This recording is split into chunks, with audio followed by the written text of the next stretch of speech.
Dear student, मैं are के विद्यार्थी। आज के इस वीडियो सेशन में हम लोग लास्ट लेसन से जुड़े उन सभी महत्वपूर्ण सवालों को स्टडी करने जा रहे हैं जो आपके आने वाले परीक्षा के दृष्टिकोण से काफ़ी महत्वपूर्ण है। इस सेशन में उन्हीं सवालों को शामिल किया गया है जो परीक्षा में पूछा जाता रहा है।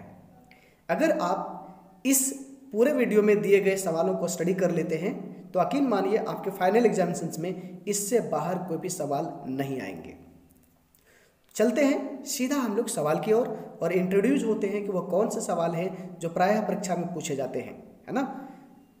और अगर आप हमारे चैनल पर नए हैं तो आप चैनल को सब्सक्राइब करें ताकि समय समय पर दी जाने वाली हर एक अपडेट आपको मिल सके और आप परीक्षा की तैयारी बिना रुके बेहतरीन तरीके से कर सके।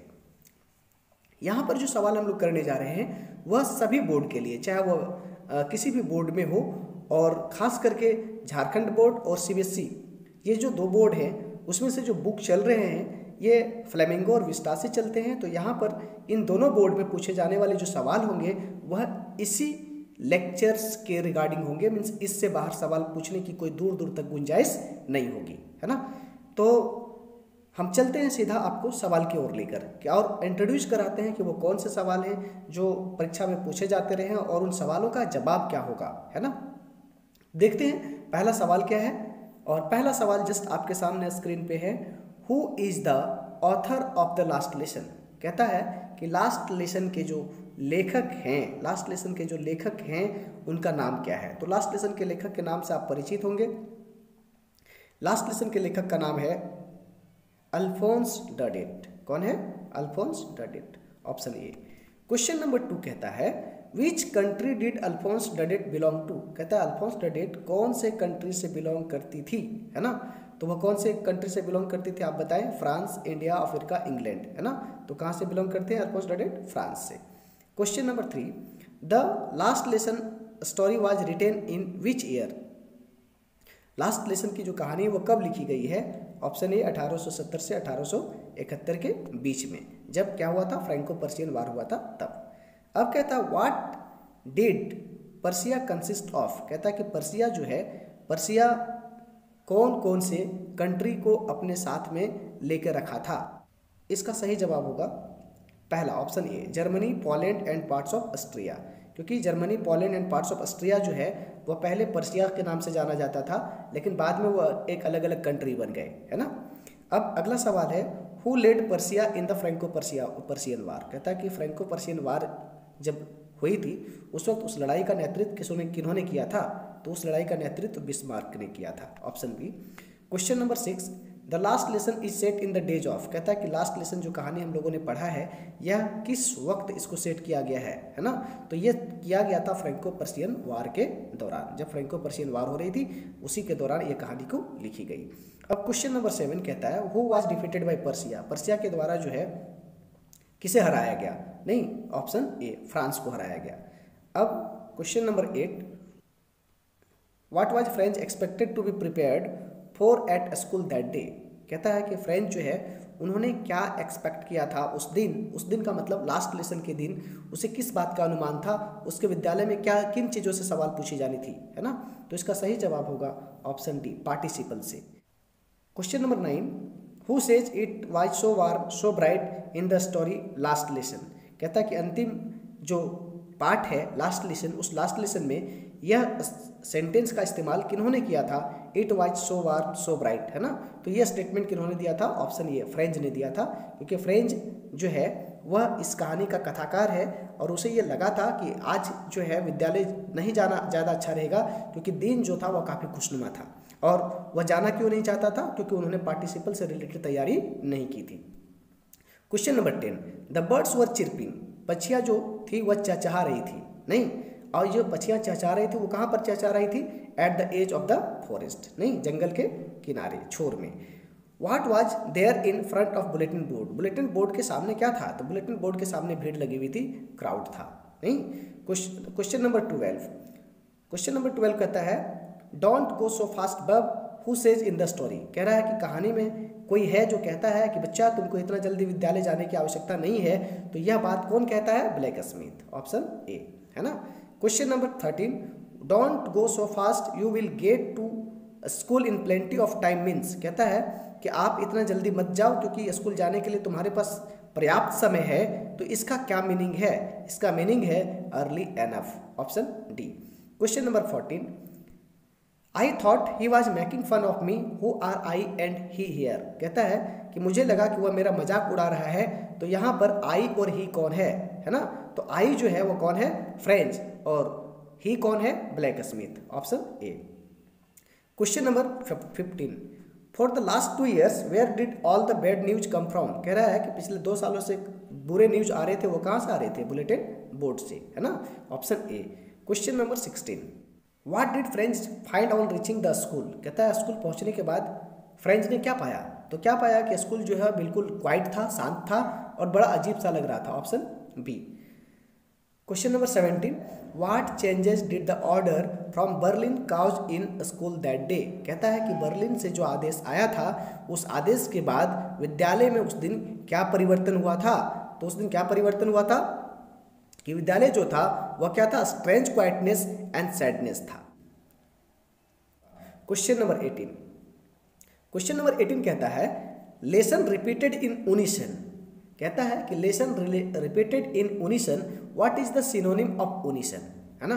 कह रहा है कि लेसन रिपीटेड इन उनिसन का मतलब होता है एक साथ लेसन को रिपीट करना। What is the synonyms of unison, unison का सिनोनिम्स क्या होगा, मतलब उसका समानार्थक शब्द क्या होगा? नहीं मीन्स एक साथ। Question number 20, question number 19 misplace है, तो आप सीधा हम लोग 20 में चल रहे हैं। Why was French surprised, French क्यों चौंक गया? तो फ्रेंच क्यों चौंक गया? क्योंकि उन्होंने देखा कि स्कूल में कौन बैठा हुआ है? स्कूल में उसके विलेज के एल्डर्स भी बैठे हुए हैं, option A. Question number 21, who occupied the back benches in the class. Bench जो था, है ना, वो बेंच पीछे वाले बेंच में कौन लोग बैठे हुए थे? तो पीछे वाले बेंच में कौन लोग बैठे हुए थे? विलेजर्स। कौन लोग बैठे हुए थे? Villagers means village elders, option D. अब क्वेश्चन नंबर 23, क्वेश्चन नंबर 23 कहता है व्हाट हैड बीन और स्मूथ। कहता है कि क्या जो था विद्यालय में चिकना हो गया था? तो डेस्क एंड बेंच जो था वह बैठते बैठते क्या हो गया था? चिकना हो गया था। Question number 24, where did the parents send their children. कहता है कि पेरेंट्स जो होते थे वह बच्चों को कहाँ भेज दिया करते थे? तो वह बच्चों को फार्म या मिल्स में भेज दिया करते थे। कहाँ पर भेज दिया करते थे? फार्म्स या मिल्स में, option C. Question number 25, question number 25 कहता है कि why did villagers come to meet MMLs in the school. कह रहा है कि विलेजर्स जो लोग थे वह विद्यालय आए थे MML से मिलने के लिए। तो MML से मिलने के लिए क्यों आए हुए थे, है ना? ऑप्शन ए कहता है टू शो ग्रेटिट्यूड, उनको आभार प्रकट करना था क्योंकि आज विद्यालय का अंतिम दिन था। टू से गुड बाय, उनको गुड बाय कहने के लिए आए थे।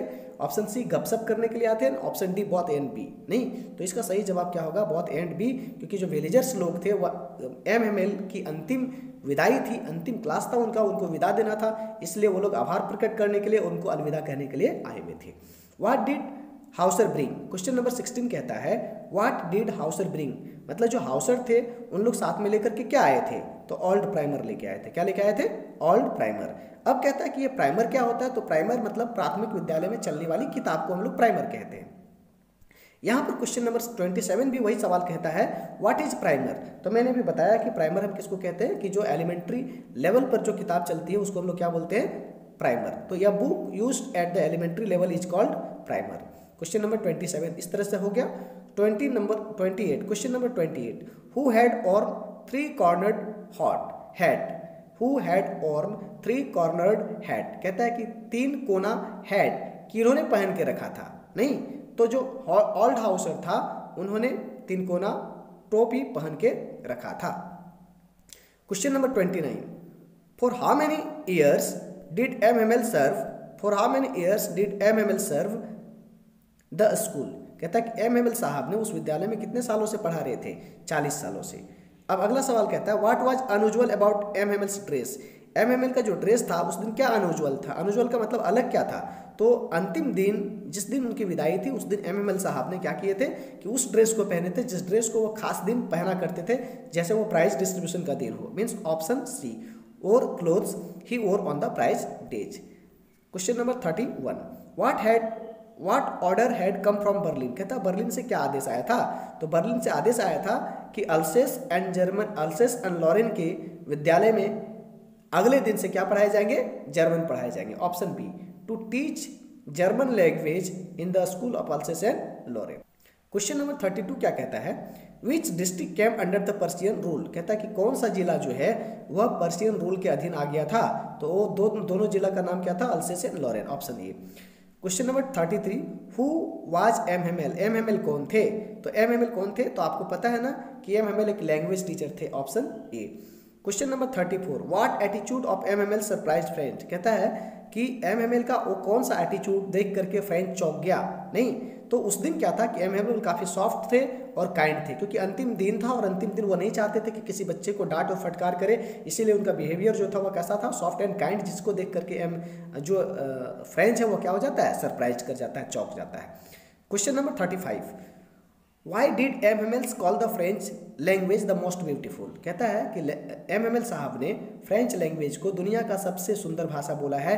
क्यों बोला है, because it is the clearest and logical, क्योंकि ये जो भाषा है वो बिल्कुल स्पष्ट है और इस भाषा के अंदर कोई ना कोई तर्क छुपा रहता है। ठीक है, इसीलिए इसको एमएमएल साहब ने क्या बोला है कि वर्ल्ड मोस्ट ब्यूटीफुल लैंग्वेज। अब हम लोग क्वेश्चन नंबर 36 की तरफ पे चलते हैं। Why was French feeling regretful and sad, कहता है कि फ्रेंच को पछतावा होता है और इस बात को लेकर के वो उदास हो जाता है। तो ऐसा क्यों उसे लगता है, तो ऐसा इसलिए लगता है क्योंकि इसके पहले इसके पहले का मतलब अंतिम दिन के पहले, लास्ट लेसन के पहले वह अभी तक क्या नहीं कर पाया था, अपनी लैंग्वेज को सीख नहीं पाया था, इसीलिए वह रिग्रेटफुल और उदास फील करता है। It means option D, for do not learning his mother tongue.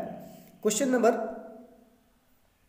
Next 7 है, the expression thunder clap in the lesson means, कहता है कि अगर हम लोग बातचीत करें लेसन में तो एक एक्सप्रेशन है थंडर क्लैप का।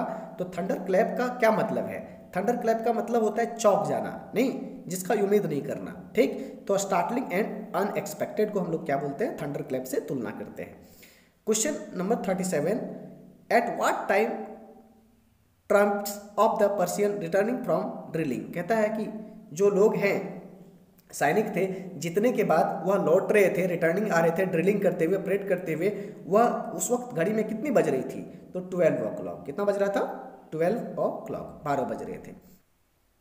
38, who wrote vive la France, किन्होंने वाइवा ला फ्रांस लिखा। नहीं, वाइवा ला फ्रांस का मतलब होता है फ्रांस अमर रहे, ये बात को किन्होंने लिखा, तो इस बात को एमएमएल साहब ने ब्लैक बोर्ड पर लिखा था। Question number 39, what was M Hamel's motionless posture reflect, कहता है कि एमएमएल साहब जो थे वह एकदम गतिहीन हो गए थे।